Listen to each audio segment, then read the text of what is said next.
Bagong Aerox version 3 standard type mga idol. Ito available na rin dito sa Pangasinan at ang color na light blue or glazed blue ang tawag ng Yamaha.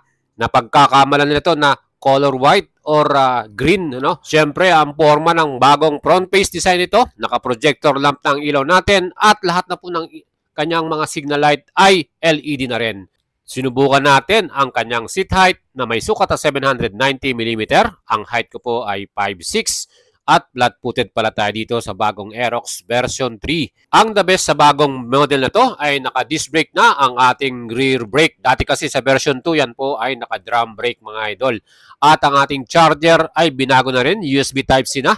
Plus, ang ating engine dito ay same pa din, 155cc, 4 valves liquid cool with BBA or variable valve actuation. Mga idols, ang ating pinaka rear taillight ay may bago ring na design. Kamukha na siya ng sports big bike na R1. Yan po yung ating rider's view. Una mong mapapansin dito ang newly designed na digital panel niya mga idol. So puro digital yan, hindi siya TFT. With ordinary key at naka-shutter lock. Katabi na yung opening ng ating fuel na may capacity naman na 5.5 liters at meron din itong equipped na Yamaha Connect. Ang SRP nito 125,900 at laki ng 2,000 to 3 years LTO registration para sa cash payment.